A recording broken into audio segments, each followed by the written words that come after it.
Farmers, trust is everything. At Genesis Fertilizers, we're not just proposing to build a facility, we're building a future designed for you. With real progress already underway, we're closer to providing Western Canadian farmers with a reliable, locally produced fertilizer supply. Now is the time to take control of your farm's future. Learn more at genesisfertilizers.com/credibility. You're listening to Ruminating with RealAg, the podcast that chews on the latest in beef production, with your host, Amber Bell. Hey everyone! On this episode of Ruminating with RealAg, I am really excited to be speaking with Kelly Sidoryk about the hows and whys to rotational grazing. Kelly and I crossed paths quite a few years ago, might actually be close to a decade ago now, for the first time. Not only does she ranch with her family near Lloydminster, Alberta, or Saskatchewan, depending on what side of the border you're on, she runs her own consulting company and is a certified educator for Holistic Management International. But she is also a strong advocate for women in agriculture, and back in March was even awarded the AFSC 2024 Women in Ag Community Builder Award. So I am super excited to have you on the podcast with us, Kelly, and welcome. Thanks so much. I'm very happy to be here, Amber. Cool. So we get to talk about rotational grazing, which is one of my favorite subjects, as you know. So let's start off with some real basics. That way we can, bring people in that might not have a background in this. Can you explain the concept of rotational grazing and just kind of how it differs from what is conventionally and more traditionally done? I guess more recently traditionally. Yeah, for sure, for sure. And it's also one of my favorite things too. So I think it's appropriate that I'm on a ruminating podcast. My family would probably say that as well. Anyway, so, the idea that traditionally, I don't know if that's an appropriate term to use, but we'll decide as we keep talking about it, and we were no different than anyone else. We had pastures during the summer growing season for our cattle, and they went into these fairly large expanses and spent the entire growing season there. And then we started to discover that there's perhaps some other ways of approaching it where essentially you take that larger expanse of land, break it into paddocks, we refer to it. So we call the overall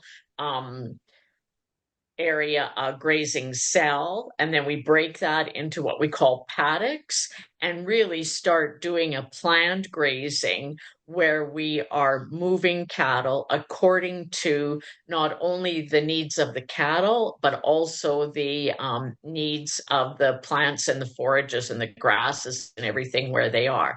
Some people will use the example that we are trying to mimic what happened many, many years ago with the large herds of bison, where they came into an area, grazed it, and then moved on. And they typically did not come back until there was regrowth, an ample amount of regrowth and new forage or replenished forage supplies for them to eat. So in a way, that is what we are trying to do. So, as time went on, because we started doing this many, many years ago, as you know, and really one of our premises is about being lifelong learners. And it truly does feel like you just kind of get a grasp on it, and then Mother Nature throws you a wild card and you need to adapt. And I'm throwing a lot of different words in there that are also different descriptors for how people explain planned grazing or rotational or adaptive or management intensive. There's a lot of acronyms out there. And I think that's probably one of the problems with, when someone first enters in and is like, hey, I'm going to look at different styles of grazing, is just getting a grip on all the words that are used. Like we use the word traditionally, but the reality is that traditionally would have been more rotational. I mean, with a cowboy out with his cattle herding them, that would have looked a lot more like your system, but without the fences. Yes, true. And so I guess really when you try to think about for the animals that are in the same pasture for the entire grazing season, the term continuous really is appropriate for that. Mm-hmm, And definitely. So, we learned about this with our introduction and practice of holistic management because, one of the premises of that, or there's a few of them, is the idea that it involves the land and the livestock. We were very interested in that. It also incorporates the finances, economics, and we felt that was important. And then me personally, the people side of it, the human side of it. So we try to incorporate all of that. But really, the trying to be more intentional about how we managed our forages in the summertime. And what is the reason for that? So I guess that would be a lot of questions that I've heard from producers is, okay, well, continuous grazing, you get to just toss them out, leave them for the summer. You get the summer off or the summer to go and grow crops, right? So what would be the purpose in switching to a more management intensive grazing style? Initially for us, because we had taken a lot of cropland and converted it to forages, but so part of our goals were improved productivity related, of course, to economics, and feeling like we really could enhance forage growth if we went into paddocks, grazed them off, and then and left an appropriate amount of recovery time before we came back and regrazed those plants, if we even did that same year. Very dependent on the circumstances, as you know. Right. And then what does that look like on your piece of land? So I guess that's one of the things too that's really hard for newcomers into this because it's kind of like, well, how often do I graze? What day on the calendar do I move the cattle, right? So what does that look like for you? How do you do that? So, first of all, the answer to many of those kind of questions are it depends, because it truly does. So, what we try to do, and because we've been doing it for a number of years, and you can see the map over there, over my shoulder with all the different paddocks, we've got a lot. We generally will run two herds, but they overlap and piggyback and cross over, and that will depend too. But what we're really trying to do is sit down ahead of time and map out what a grazing plan and the moves would look like. So the rotation, if you will, or the order of paddocks we're going to go into. We have quite a lot of data from previous years. So I know exactly what our forage production has been in previous years. And one of the units of measure that we use is an animal day per acre. And on our ranch, one animal constitutes one 700-pound yearling. And so we always convert things back to that. So then if we're switching to another class of stock, be it cow-calf pairs, dry cows, something, we know a unit of measure. So we keep, Good really pretty records. substantial good records on yields, so that then when we sit down in April, I'd like it to say it's March, but we're sometimes last minute here, so it's probably more like April. And by then we've kind of figured out, okay, what's our estimate for the total grazing days that we think we can produce on this ranch. So when we've got that figured out, we say, okay, well, first off, there's 150 cows. How big of a chunk of that are they going to take? So then that is determined. And then, okay, the balance of what we're estimating, for example, number of years, that's going to be yearlings. So we think that they'll probably be here for 120 days. They usually come end of May, stay till end of September. So then if we've got X number of grazing days divided by that 120 tells us almost exactly how many yearlings we should run. So we do some calculations, which I guess you could almost say those are somewhat financial, but they're also based on what our estimates of forage production are. So once we've got those stock numbers figured out, and then the order, then we can start using those same numbers to say, okay, if this was our production in that paddock last year, we'll estimate we're going to get this, which would mean we'll be there for 3 to 4 days, right? Then the next one, oh, that's a big paddock. There's more forage there. Maybe we'll be in that one for 5. Next paddock, that's a small one for whatever reason. That's probably a 1-day paddock.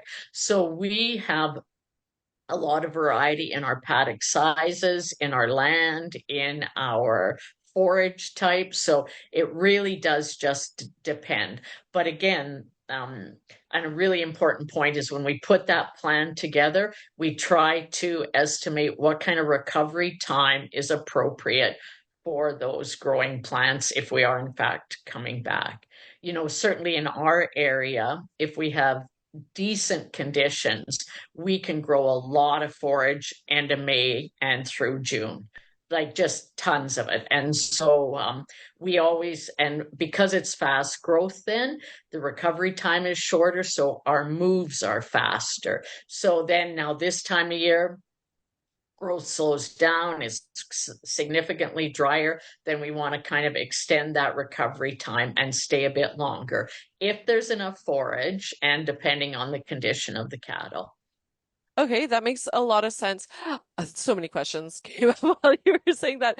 So, well, I guess the first question, what would you say to somebody who is just getting started rotational grazing? Let's say they have 100 head, they have a quarter of land, how would you recommend them get started or even to know how many paddocks to do, like what would they do? For sure. There's a lot of good resources out there for that online, to learn more about that. But first of all, I would say do not strive for perfection, strive for progress. Because if you are really trying to be perfect at this, then it's going to be a big challenge. And, I mean, with based on this theory of recovery, the more paddocks you have, the more flexibility and the more recovery time um, that you can utilize. But it also depends on the other aspects of your operation. There's some people that are really intensive and they're moving their animals every few hours or, like 2 or 3 times a day. There's an odd time that we'll do that, but generally for the way our operation is set up with the people and our other commitments, every 2 to 3 days, sometimes it's longer, it seems to be appropriate. But really, if you can just, when you think of it, what we're trying to do is minimize overgrazing. And so the idea of when a plant is grazed and then it's going to regrow, if it hasn't been allowed to have substantial recovery time and you come back, you're going to be overgrazing. So I think that's one of the ideas that if you can get, like 4 paddocks, if you can get up to 8 right off the get-go, that really will help you to be able to give the plants, because if you have 8 to 10 paddocks and you're in there for 2 to 3 to 4 days, you're getting a 30 to 40 day recovery, which won't always be enough, but it's a really great start to to be mindful of not coming back too soon, but also not staying too long. And again, it happens. I mean, if it's really fast growth and if we're in a paddock for 5 days, probably we're grazing regrowth because the cattle like it Right. as well. And so holistic management has this concept of, making sure that the economic, the human side, and then the grazing side is balanced, right? So what have you seen and what does that look like on a ranch that is just coming into rotational grazing and, trying to balance that human side? Like that's again one of the reasons why a lot of people do continuous graze, right? Because they have other stuff to be doing all summer long. For sure, for sure. And really, one of the starting points is to sit down with your crew, your team, and really identify all the assets that you're working with. So what is under your management, and looking at that from a land, livestock, finances, equipment, then also thinking about what are your typical enterprises that you're doing in a year. And something that is very helpful to do, especially in the winter months, is actually fill out an annual calendar. And then you can start to really see, and people know this, right? May is a very, very busy time. We know that. But when you can start to see where your enterprises and your time and financial requirements are, that can be a real assistance to start thinking about how you should approach rotational grazing. For a lot of livestock producers, depending on when you're calving, I mean, there's one of the caveats that happens. We calve in May. I already just said May growth is fantastic. I want to be moving fast, but we also have newborn calves. So, you have to be trying to be mindful of those all those different Those factors. And I factors. think whatever planning process you use, if you can sit down and think about it, talk about it, and write things down ahead of time, that really enhances how the team can operate. Many of us that have been in this for a long time have a lot of stuff in our head. And it's important that we share those. And again, when you go back to the concepts of holistic management, sitting down to really create that long-term vision and goal or context of what are we actually trying to achieve and working towards, and how do we want this operation to be. Right. I love that idea of marking it on the calendar because I actually don't think I've heard anyone say that before. And it seems like a really basic idea. But I mean, things like calving is an excellent example. And I was thinking that while you were saying it too. In a future podcast, we're going to have someone who does winter calving, someone who does spring calving, and maybe even someone who does fall calving if we can find them. And the reasons why. And I think that while people will often look at one operation and be like, well, that's the one I want to copy. You can't because you do have all those other factors. And let's say you have a mixed grain cattle operation. You can't just suddenly, oh, well, I'm just not going to seed because I'm calving, right? So you might make different decisions down the road because of that. So I really love that calendar idea. I think that's fantastic. Yeah, it's super good. And then we even go so far as to say, and be intentional, because everybody feels like time management is one of their challenges. And if you can say, okay, you know what? Part of our quality of life is we want to have some fun and recreation as a family. Well, look at that calendar. Is there any time that we can actually book off a week or even a long weekend to really be intentional about, let's get away, let's get off the ranch and or farm and just go and have some fun. Right. That's amazing. I like it. So one of the other things that I wanted to talk to you about is the economic impact. So we talked about the human piece now a little bit, that economic side of things. How have you seen the economics change? You said that was one of your guys' reasons for transitioning. So can you talk into that a little bit?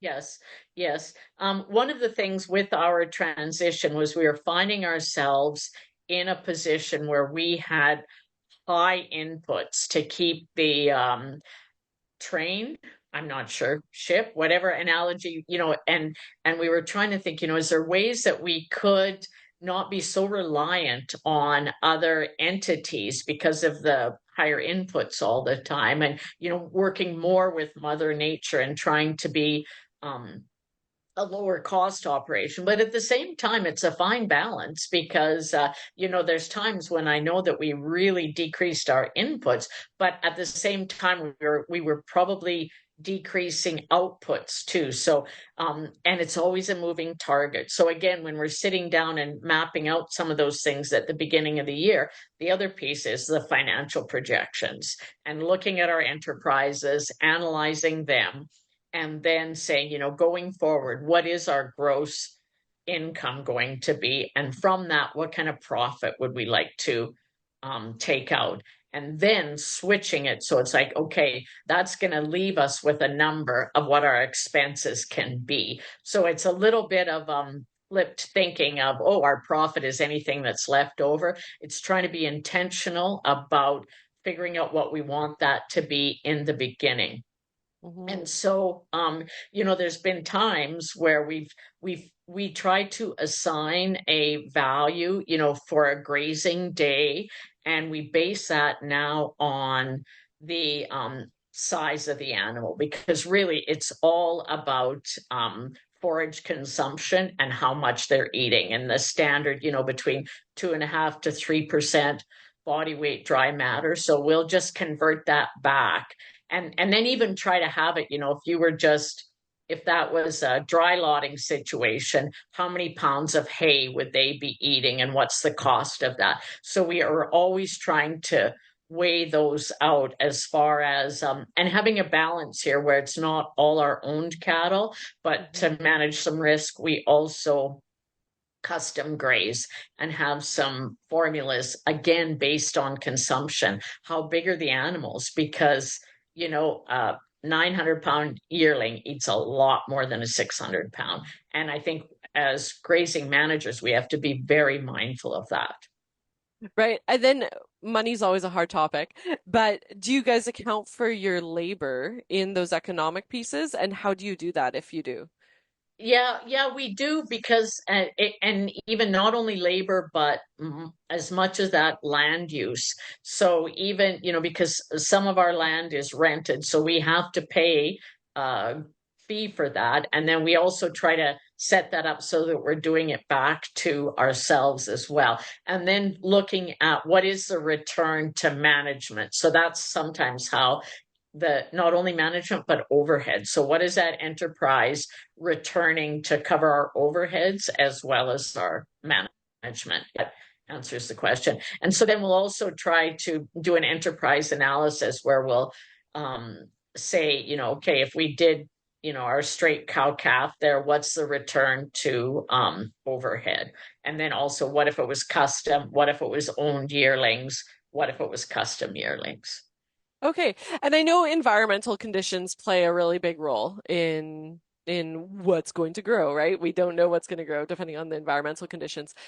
But have you found at your place in Saskatchewan or on the border of Saskatchewan there, what that breaking point is between the economics of labor in moving the animals so often, because we were talking about strip grazing earlier, or like moving 3 to 4 times a day, if not more, right? And obviously the economics of that, if you're accounting for labor, is just out here is crazy.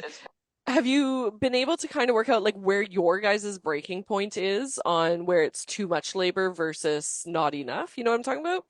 Yeah, I do. And I'm not going to give you a hard and fast number on that. I'm going to say it's more intuitive. I'm not sure the way to put it on there, but one of the other points I think is that once the operation or the system becomes quite accustomed to this, it's actually not that much extra labor. Once your infrastructure is in place, and we haven't mentioned water yet, and without Yes. digressing, the importance of sitting down and putting your map together as far as planning and figuring out that water supply. I've already shared with you that we are very fortunate to be in an area when it's wet that we have lots of water spots and ponds, but when it's dry, it's not the case. So that's certainly been a limiting factor as we've been thinking about our planning. But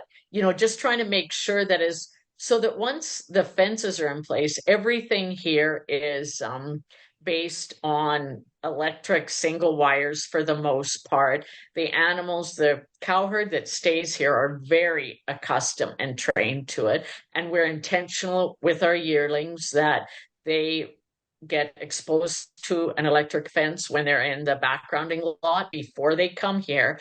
And then we're quite mindful in our first few moves that they get the hang of it. So really, when I need to go out, and if there's not too much fencing to do, just check a fence and move 300 heifers, I go out and they know I'm there. They can hear me, might call them a bit, open a gate, wait for them to walk through, close the gate. It sometimes takes longer to get to the paddock than it does to actually move the animals. So, and I'm not saying that's how it is when you're a beginner and right off the get-go, but it is surprising how quickly they learn. And so then it gets so like, okay, well, that took me an hour and, go do a bit of fencing and look at another herd. And, it can be, It goes it fast. can be pretty low man hours when things are set up well.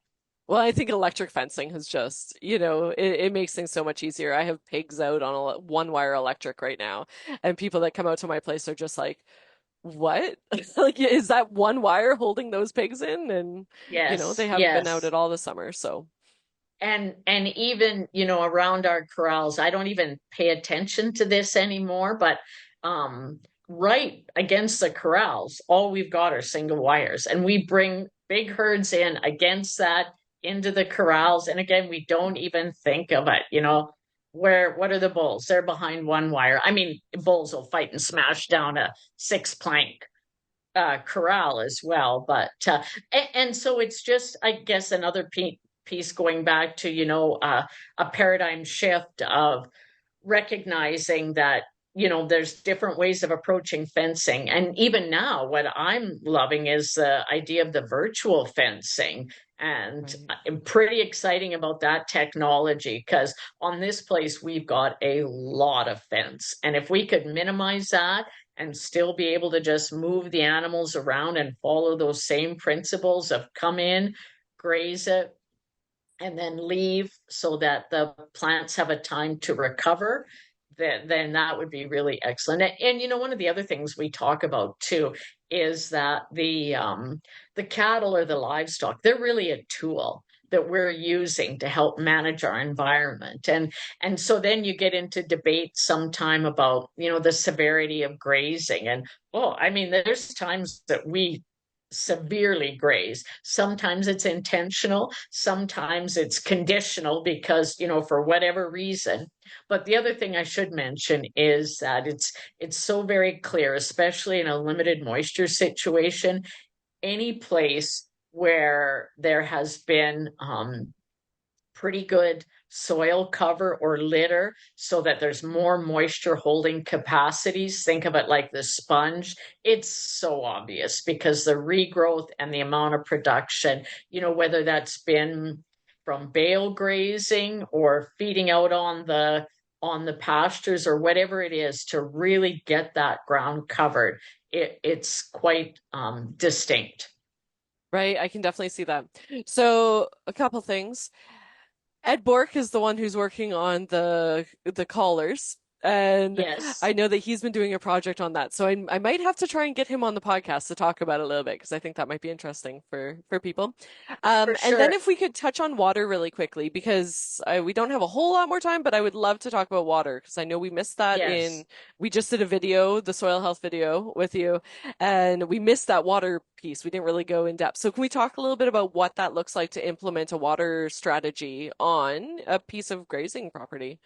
For sure, for sure. Well, honestly, I mean, if you have a secure, sound, source from a well, I definitely am an advocate of putting pipelines in. So you have water security, which, some years I think I would have surprised myself saying that, but it is, when I mean, you can produce all the grass you want, but if there's no water source for those animals, another thing that we're pretty intentional on is, in most cases, we'll fence water out and then use a solar buggy or some kind of pumping apparatus to make sure that they're not mucking it up too much. Now, in our cases, as you can understand from the way we described how we do it, sometimes if you're only in a paddock for 3 to 4 days, they'll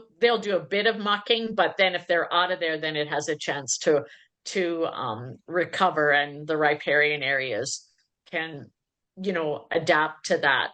Just the importance that I would recommend that if you have natural sources of water, if you can, to fence them out and use some sort of off-site water system. The other thing that we can certainly mention is there is some programming too that can help support that. But in the planning, if you're starting out for a planned grazing situation, to really make sure that you're thinking about things ahead of time, mapping it out. There's lots of great technology, as you know, and also emphasizing how you're going to have your water infrastructure. Right. And do you time your grazings for your riparian areas? So say you're coming into a big riparian area, is there a certain time of year that you're going to graze that? We try to. It doesn't always work that perfectly, but we also do some projects with Alice, the Alternative Land Use Services, and so they have some recommendations around that. And like we've done stuff in the past years ago with ducks unlimited, and so you weren't supposed to come into certain areas till after the duck nesting had happened. So it depends, but trying to be mindful of and again, because when you end up in a multi-paddock system, we you have some more flexibility with unintended consequences. A perfect example is that we have a coulee that runs almost the center of our operation. And we were in there a little bit in the spring, and then we haven't been in there for, well, 2 months almost. And right now, I mean, there is so much grass and forage in there. It is unbelievable. And part of that is just because of rotation, you just move away and give it the recovery time. Something else we're mindful is trying to switch our grazing order as much as we can. So for example, for the last couple of years, we, of course, start kind of in the same spot where the corrals are for yearlings anyway, because that's where they get unloaded. But we had run clockwise. So this year we were intentional. And sometimes it's hard because if you grazed that the previous year, you might not have left as much stockpile to flip it up. But so that's what we did. And we went counterclockwise this year. So, I guess it's almost like the planned rotation, and it's not the crops that we're rotating, but it's the animals and also our order and how we do. So that also ends up that you're in different areas at different times of the year. Right. I really like that. And then the other piece too, and I know we talked about this in the soil school video, but the AMP grazing and calling it that, because we talked a little bit about terminology, but I love the thought process behind adaptive multi-paddock grazing, because that's really what you're doing. Like you hit a really hot day in the summer and you're currently in a paddock that doesn't have trees, but you've got one next to you that does have trees. Maybe you're going to move them a little bit faster, get those cattle under trees, do something for different reasons and adapt. 100%, 100%. Last year we ran into a water crisis actually, and we had to at a dugout that ended up with blue-green algae. So we had to get out of there and ended up going back into a paddock that we hadn't been out of for that long, but it had a big slough in there. So we knew we could park them there, which I mean, definitely resulted in severe grazing. But then again, got them out of there, didn't go back in. And part of it, we haven't even been back in yet this year. And again, there's an area that has such bountiful grass. It's hard to imagine. Right. And sometimes you're going to make those decisions for the land. Sometimes you'll make them for the people. Sometimes you'll make them for the animals, right? So I love that. Are there any other Yeah, for words? sure. Is there anything that you want to put out there that producers can access for resources where they can connect with you? Well, there's through Holistic Management International, holisticmanagement.org. There's lots of resources there.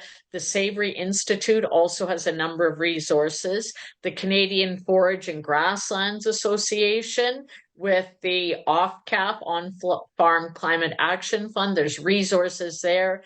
The Grazing School, the online one, is through the CFGA. So there's getting to be, back in the early days, it was a little bit of like the 4-H motto, learn to do by doing. But there are a lot of resources if you and some really great YouTubes now too, with where people are doing different levels of amp grazing and having some really fabulous results. Right. And then you have a consulting business. You're a coach. So what's the website called?